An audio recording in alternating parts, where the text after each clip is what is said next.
નમસ્તે વિદ્યાર્થી મિત્રો, આજે આપણે પ્રકરણ 10 નો છેલ્લો લેક્ચર કરવા જઈ રહ્યા છીએ. આ લેક્ચરમાં આપણે પ્રકરણ 10 નો જે વિવર્તન પછીનો એક છેલ્લો ટોપિક છે, જેમાં આપણે ફ્રેનલ અંતર વિશે કે ફ્રેનલ લંબાઈ વિશેની વાત કરવાની છે અને ક્યાં સુધી કિરણ પ્રકાશ શાસ્ત્ર લાગુ પાડી શકાય અથવા તો વિવર્તન જે છે એને ક્યાં સુધી લઈ શકાય આપેલી પહોળાઈની સ્લીટ માટે, એની આપણે ચર્ચા કરીશું. એના ઉપરનું એક ઉદાહરણ છે, ઉદાહરણ 10.7, એની ચર્ચા કરશું ને એક્ઝેક્ટ સેમ એવો ને એવો દાખલો સ્વાધ્યાયમાં છે જે તમારે એ ઉદાહરણ પરથી કરવાનો છે. આજે આપણે આ કરીએ ત્યારબાદ જે મટીરિયલના ટોપિક્સ છે એમાંથી જ તમને હું સમજાવતો જઈશ અને એ આપણે ડિસ્કસ કરી અને નવા સિલેબસમાં કે નવા અભ્યાસક્રમમાં કેટલું તમારે નથી કરવાનું એની આપણે આજે ચર્ચા કરવાના છીએ. તો જુઓ, ગયા વખતે આપણે વિવર્તન જે છે એ પૂરું કર્યું હતું. ત્યારથી આગળ જુઓ તો પહેલો ટોપિક મટીરિયલ છે એ આજે તમારે તમારી સાથે રાખીને જ આ લેક્ચર ભણવો પડશે, કેમ કે જેટલું હું કરાવવાનો છું એ બધું મટીરિયલમાંથી જ આપણે કરીએ છીએ અને કેટલું નથી કરવાનું એ પણ તમને હું સાથે સાથે કહેતો જઈશ. તો તમને છેલ્લે વ્યતિકરણ અને વિવર્તન વચ્ચેની સરખામણીના અમુક મુદ્દાઓ આપેલા છે, જે તમે પેજ નંબર 370 અને 371 એના પર તમે એ જોઈ શકશો. મેં અહીં જે આપેલું છે એ ટેબ્યુલર ફોર્મમાં આપેલું છે, એમણે 1 2 3 એવી રીતે પોઈન્ટ્સ આપેલા છે, પણ આ તમને લખવું સમજવું અને જો પરીક્ષામાં પૂછાય, 4 મુદ્દાઓ મેં એટલે જ લખ્યા છે કે 2 માર્કમાં તમને પૂછાય તો તમે 4 મુદ્દાઓ છે એ લખી શકો. તો વ્યતિકરણ છે એ બેઝિકલી ઘટના કઈ છે એ પહેલા આપણે બેયની વ્યાખ્યા કરીએ. તો વ્યતિકરણ જુદા જુદા સુસંબંધ ઉદ્ગમો, મુખ્યત્વે આપણે 2 ઉદ્ગમો લીધા છે, એના તરંગોના સંપાતીકરણને કારણે મળે છે. એટલે જુદા જુદા તરંગ અગ્રોનું સંપાતીકરણ થયું અને જે અસર જોવા મળે એ આપણે વ્યતિકરણ કહીએ છીએ. જ્યારે વિવર્તનમાં શું થાય છે તો કે એક જ તરંગ અગ્રના જુદા જુદા ભાગથી ઉદ્ભવતી અસર છે, તરંગ અગ્ર જુદા જુદા હોતા નથી. આ અગત્યનું છે. પ્રકાશિત હોય કે અપ્રકાશિત, બધી જ વ્યતિકરણ શલાકાની પહોળાઈ સમાન હોય છે. જ્યારે અહીં આપણે એવું ભણ્યા છીએ કે મધ્યસ્થ અધિકતમની પહોળાઈ સૌથી વધુ હોય અને જ્યારે મોટા ન્યૂનતમ અને અધિકતમોની પહોળાઈ ઘટતી જાય. અધિકતમોની પહોળાઈ જે છે આ એક તમને કરાવી દઉં. મધ્યસ્થ અધિકતમની પહોળાઈ MCQ માટે ખાસ યાદ રાખજો, બરાબર 2 ગુણ્યા ગૌણ અધિકતમોની પહોળાઈ. આ બુકમાં ક્યાંય છે નહીં, પણ આ એક્ઝેક્ટ આવું હોય છે. ગૌણ અધિકતમોની પહોળાઈ જે છે એ હોય છે લેમ્ડા અપોન ડી જેટલી, અને મધ્યસ્થ અધિકતમની પહોળાઈ આપણે ગયા વખતે જોયું 2 લેમ્ડા બાય ડી જેટલી. એટલે લેમ્ડા બાય ડી ગૌણ અધિકતમોની પહોળાઈ છે, એનું બમણું કરો એટલે તમને મધ્યસ્થ અધિકતમની પહોળાઈ મળશે. આ એક તમારે યાદ રાખવાનું, important for NEET or JEE or GUJCET. તમે MCQ સોલ્વ કરશો ત્યારે એના રિલેટેડ ચર્ચાઓ આપણે કરશું. નાઉ થર્ડ પોઈન્ટ, બધી જ પ્રકાશિત શલાકાઓની તીવ્રતા સમાન હોય છે. એટલે દરેક પ્રકાશિત જેટલી મળે બધાની તીવ્રતા સમાન હોય. જ્યારે આપણે અહીંયા જોયું હતું કે મધ્યસ્થ અધિકતમની તીવ્રતા સૌથી વધુ, અને જેમ જેમ તમે અધિકતમો વધારતા જાવ, સ્લીટના આપણે 5 7 9 એવા ભાગ પાડ્યા હતા, એ અનુસાર ઘટતી જાય તીવ્રતા. અપ્રકાશિત શલાકાઓ સંપૂર્ણ અપ્રકાશિત હોય, જ્યારે અપ્રકાશિત વિભાગ સંપૂર્ણ અપ્રકાશિત હોતો નથી, કેમ કે આદર્શ વ્યતિકરણ આપણને ક્યારેય મળતું, વિવર્તન સોરી, આદર્શ ક્યારેય મળતું નથી. એટલે આ પ્રેક્ટિકલ છે. તમે જો વ્યતિકરણ અને વિવર્તનની ભાત જુઓ બાજુ બાજુમાં રાખીને પ્રયોગ કરીને, તો વિવર્તનની શલાકાઓ છે એમાં કાળી શલાકાઓ છે એ એક્ઝેક્ટ ડાર્ક તમને નથી મળતી, જ્યારે વ્યતિકરણની દરેક શલાકાઓની જે કાળાશ છે એ થોડી વધારે હોય છે. તો આ 2 માર્કમાં પૂછી શકાય એવો ઇમ્પોર્ટન્ટ ક્વેશ્ચન છે, જે પેજ નંબર 371 પર ટેક્સ્ટ બુકમાં આપેલું છે. એની નીચે એક બીજો પ્રશ્ન છે, એક સ્લિટથી થતા વિવર્તન ભાત જોવા માટેની પદ્ધતિ જણાવો. આ તમે જાતે પણ ઘરે કરી શકો છો. આપણે અનફોર્ચ્યુનેટલી સ્કૂલ ચાલુ છે નહીં એટલે પ્રયોગથી બતાવી નહીં શકીએ, બાકી 2 બ્લેડ રાખી અને તમે વ્યતિકરણની ભાત છે એ ક્લાસરૂમમાં પણ કરી શકો છો. તો એ આકૃતિ છે એ જુઓ એટલે તમને ખ્યાલ આવી જશે. આ 2 બ્લેડ છે. આ 2 બ્લેડની વચ્ચેની આ પટ્ટી જે છે આ આપણા માટે સ્લીટ જેવું કામ કરે. આ જે છે આપણે સ્લીટ બનાવી છે. 2 એવી રીતે પકડી રાખો કે જેથી બંનેની ધાર એકબીજાને સમાંતર રહે અને તેમની વચ્ચે એક પાતળી સ્લીટ રચાય. અને સ્લીટને ફિલામેન્ટને સમાંતર બરાબર આંખની સામે રાખો. જો તમે ચશ્મા પહેરતા હો તો પહેલે સ્લીટની પહોળાઈ અને તેના સમાંતરપણામાં થોડો ફેરફાર કરો. એટલે તમે આ જે ફેરફાર છે આની પહોળાઈ તમે વધઘટ કરો તો તમને પ્રકાશિત અને અપ્રકાશિત પટ્ટાઓ સ્વરૂપે ભાત દેખાશે. અને આ પટ્ટામાં મધ્યસ્થ સિવાય તરંગ લંબાઈ પર આધારિત હોવાથી અમુક રાતા અથવા વાદળી રંગ માટે ફિલ્ટર વાપરી જોઈ શકાય. અથવા તો તમે જો સફેદ પ્રકાશ લ્યો, લેમ્પનો પ્રકાશ લ્યો અથવા તો સૂર્યપ્રકાશ લ્યો તો તમને મધ્યસ્થ શલાકા જે છે સફેદ દેખાશે અને બાકીની શલાકાઓ છે એ રંગીન દેખાશે, જેમાં રંગોનો ક્રમ જાનીવાલી પીનારા મુજબ હશે. એટલે શલાકા જે છે એમાં રાતા રંગની શલાકાની પહોળાઈ વાદળી રંગની શલાકાની પહોળાઈ કરતા વધારે હોય છે. હવે એમાં કંઈ છે નહીં, કેમ કે આપણે આવું ભણી ગયા છીએ કે શલાકાની પહોળાઈ બરાબર lambda capital D by D. એટલે અહીંયા આગળ ડી કાઢી નાખીએ તો અહીંયા આગળ એ આવશે. એટલે શલાકાની પહોળાઈ લેમ્બડાને સમપ્રમાણમાં હોય, સમપ્રમાણમાં લેમ્બડા, અને લેમ્બડા રેડ એ ગ્રેટર ધેન લેમ્બડા બ્લુ છે. એટલે તમને એવું કીધું છે કે રાતા રંગની પહોળાઈ બ્લુ રંગની શલાકાની પહોળાઈ કરતા વધારે હોય છે. આ ઇમ્પોર્ટન્ટ ફોર એમસીક્યુ. યાદ રાખજો, આવો એક એમસીક્યુ જૂની બુકમાં હતો કે તમે રાતા રંગની મદદથી પ્રયોગ કરો છો. હવે રાતા રંગને રિપ્લેસ કરીને વાદળી રંગ કરો તો શું થાય? શલાકાની પહોળાઈ વધે, ઘટે, શલાકા ઝાંખી થાય, શલાકા વધુ પ્રકાશિત થાય. તો એમાં આવશે રેડમાંથી બ્લુ કરો તો ઘટે, બ્લુમાંથી રેડ કરો તો વધે. તો આ એક અગત્યનું, આ 2 માર્કમાં પૂછી શકવું હોય તો આમ પૂછી શકે, એટલા માટે મેં આ મૂકેલો છે. 10.6.2 ટોપિક ટેક્સ્ટ બુકમાં છે, એ પણ હું લખતો જાઉં. 10.6.2 ટોપિક આ તમારે કરવાનો છે. સિલેબસ નવો જે છે એમાં તમે જોઈ લેજો. 2 માર્કમાં પૂછવું હોય તો આ પૂછી શકે, એટલા માટે આ મૂકેલું છે. હવે ત્યારબાદ 2 પ્રશ્નો જે છે, જે આપણે 2 ટોપિક્સ છે આપણે નથી કરવાના.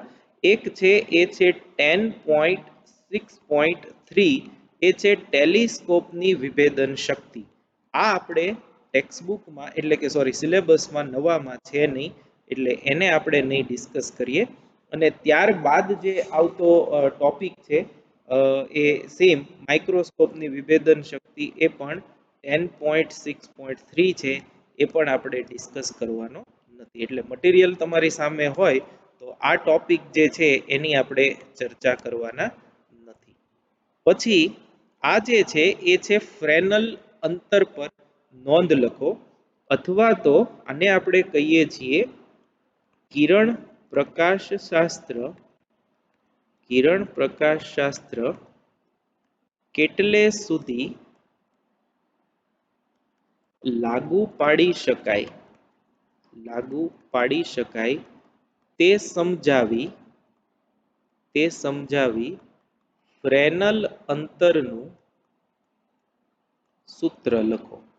આમ પણ પૂછી શકે, તમારે 2 પ્રકારે પ્રશ્નો પૂછી શકે છે, પણ મેજોરિટી આનું એક ફોર્મ્યુલા જે અહીંયા છે સેકન્ડ નંબરનું, એ તમારે યાદ રાખવાનું છે. એ સિવાય કાંઈ કરતા કાંઈ તમને પૂછતા નથી, એટલે એ તમે નિશ્ચિંત થઈ જાઓ. તેમ છતાંય આપણે આખો ટોપિક જે છે એ ડિસ્કસ કરી નાખીએ.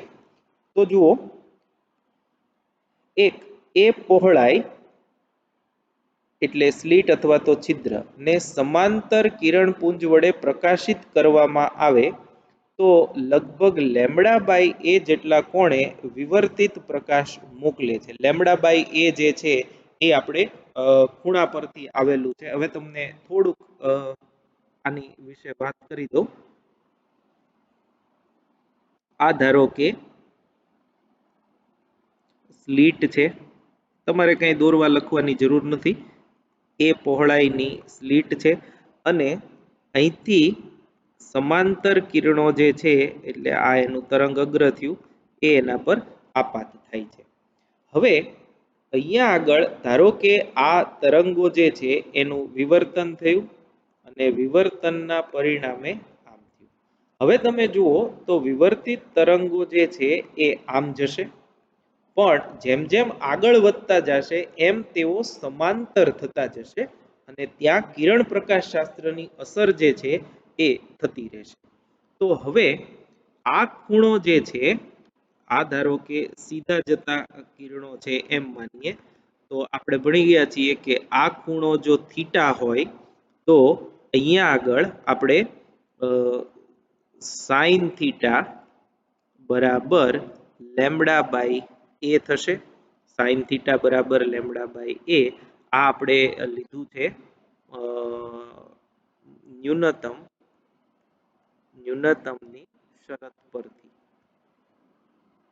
સાઇન થીટા બરાબર અને એના ઉપરથી sine theta nearly equal to theta નાના થીટા માટે બરાબર લેમડા બાય એ. પછી 2 લેમડા બાય 3 લેમડા બાય એ એવું લઈએ છીએ, પણ પ્રથમ ન્યૂનતમ માટે આવું લઈ શકો તમે. તો આટલા ખૂણે વિવર્તિત પ્રકાશ મોકલે છે એટલે કે મધ્યસ્થ અધિકતમની કોણીય પહોળાઈ. અહીંયા તમે 2 લેમડા લખો તોય વાંધો નથી, કેમ કે મધ્યસ્થ અધિકતમની એ છે. 2 નો કઈ મહત્વ નથી, કેમ કે પ્રોપોર્શનાલિટી જ આપણે લેવાની છે એટલા માટે. તો આપણે એ જાણવું છે કે Z ના આ કિરણપુંજ સ્લીટ થી Z જેટલા અંતરે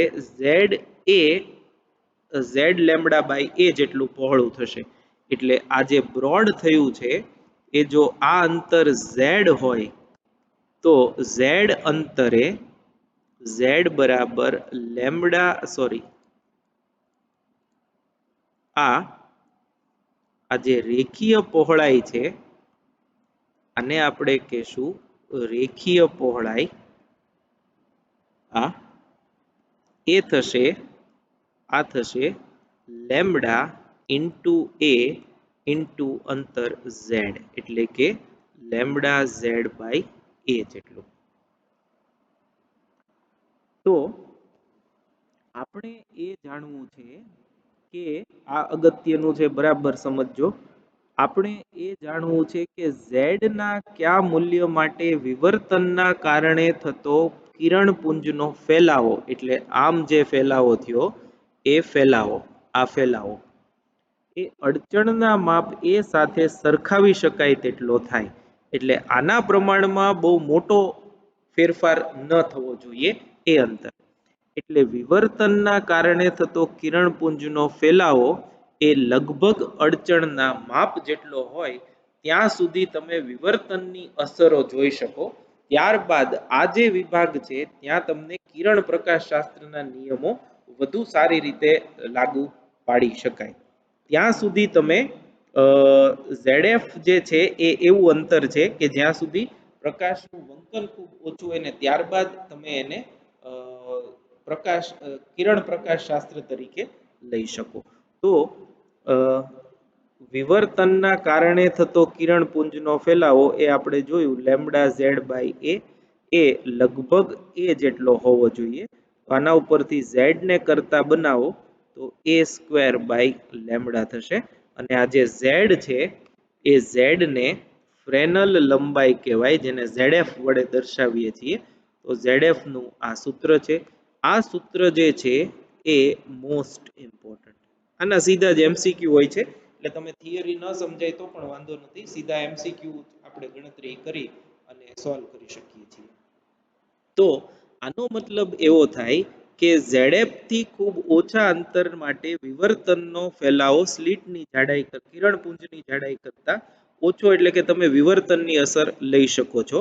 અને ZF એવું અંતર પણ દર્શાવે છે કે જ્યાં સુધી પ્રકાશનું વંકન ખૂબ ઓછું હોય અને કિરણ પ્રકાશ શાસ્ત્ર લાગુ પાડી શકાય અથવા તો કિરણ પ્રકાશ શાસ્ત્ર એ સારી સન્નિકટતા હોય. તો આ ફ્રેનલ અંતર અને એના વિશેની સમજૂતી છે. મુખ્ય તો તમારે ZF નું જે સૂત્ર સમીકરણ નંબર 2 અહીંયા આપ્યું છે એ યાદ રાખવાનું છે. સ્લિટની પહોળાઈ અને તરંગ લંબાઈ એ બંને ક્વોન્ટિટી પરથી તમને ફ્રેનલ અંતર જે છે એ મળી શકશે. ત્યારબાદ જો તમે જુઓ તો આ દાખલાઓ છે એમાંથી આ દાખલો હમણાં હું તમને કરાવું છું. ઉદાહરણ 5. ઉદાહરણ 6 એ આપણે નથી કરવાનું, એ આપણા સિલેબસમાંથી નીકળી ગયું છે. 7 અને 10 આ બંનેમાંથી હું તમને 7 કરાવું છું. 10 જે છે એ તમારું હોમવર્ક છે, એ તમારે જાતે કરવાનું છે. સેમ છે, થોડુંક ડેટામાં ચેન્જ છે. પછી આ બધા જે છે એ હવે નીકળી ગયા. વધારાના સ્વાધ્યાયમાં દાખલા છે આ નીકળી જશે. પછી 18મો દાખલો એ પણ નીકળી જશે. પછી આ જે 19મો છે આ વધારાના સ્વાધ્યાયમાં છે. 20મો છે, પછી આ 21મો છે. આ કોઈ દાખલાઓ આપણે હવે અત્યારે કરવાના રહેતા નથી. નેક્સ્ટ જે છે એના વિશે તમને થોડી વાત કરી દઉં. પ્રકાશનું ધ્રુવીભવન જે છે એ પણ એક અગત્યની પ્રકાશીય ઘટના છે. તરંગ સાથે સંકળાયેલી 3 ઘટનાઓનો અભ્યાસ ફિઝિક્સમાં મુખ્યત્વે આપણે કરવાનો હોય છે. એમાં એક જે છે એ છે વિવર્તન, બીજું વ્યતિકરણ અને ત્રીજું ધ્રુવીભવન. તો જેટલું વિવર્તન અને વ્યતિકરણ અગત્યનું છે એટલું જ અગત્યનું ધ્રુવીભવન છે. પણ સમહાવ નવા સિલેબસમાં આપણે નવો જે બોર્ડે બહાર પાડ્યો એમાં છે નહીં ટોપિક, એટલે અત્યારે આપણે આ ટોપિક નહીં કરીએ. બોર્ડની પરીક્ષા માટે પણ તમારે નથી કરવાનો, એમાંથી કંઈ પૂછાશે પણ નહીં. પણ સેફટી માટે, કેમ કે ટોપિક અગત્યનો છે એટલે નીટ, જેઈ અને ગુજસેટ આ ત્રણેય પરીક્ષા માટે થઈ અને હું તમને ધ્રુવીભવનનો ખ્યાલ જે છે એ આપણો સિલેબસ બધો પૂરો થાય પછી એક એક્સ્ટ્રા લેક્ચર લઈ અને તમને આખું ધ્રુવીભવન જે છે એ કરાવવાનું છું. એટલે ત્યારે આપણે એની ચર્ચા કરશું. હાલમાં બોર્ડને ધ્યાનમાં રાખીએ તો ધ્રુવીભવન જે ટોપિક છે એ આ આખો ટોપિક તમારે કરવાનો રહેતો નથી. આ નિયમ પણ માલસનો નિયમ અગત્યનો છે. પછી બ્રુસ્ટરનો નિયમ છે એ પણ અગત્યનો છે. પ્રકીર્ણન દ્વારા થતું ધ્રુવીભવન, ખાસ તો પરાવર્તનથી થતું ધ્રુવીભવન અને બ્રુસ્ટર કોણ આ અગત્યનું છે. પણ હાલ આપણે કંઈ કરવાનું નથી. અને એના જે ઉદાહરણો છે, ઉદાહરણ 8, ઉદાહરણ 9 એ કરવાના રહેતા નથી. સ્વાધ્યાયનો 8મો દાખલો, સ્વાધ્યાયનો 9મો દાખલો આ બંને ધ્રુવીભવનના દાખલા છે એ પણ આપણે કરવાના નથી. એટલે મટીરિયલ વાંચતી વખતે તમને કન્ફ્યુઝન ન રહે કે કેટલું વાંચવાનું, કેટલું નહીં વાંચવાનું, કેટલું કરવાનું, કેટલું નહીં કરવાનું નવા અભ્યાસક્રમને અનુરૂપ, તો એ તમને ખ્યાલ આવે એટલા માટે મેં આખા લેક્ચરમાં ચર્ચા કરી. હવે આપણે ઉદાહરણ 5 અને 7 એની ચર્ચા કરીએ એટલે આ પ્રકરણ જે છે એ પૂરું થઈ જાય. નેક્સ્ટ ટાઈમથી આપણે પ્રકરણ 5 ચુંબકત્વ અને દ્રવ્ય એની શરૂઆત કરી દઈશું. Thank you very much.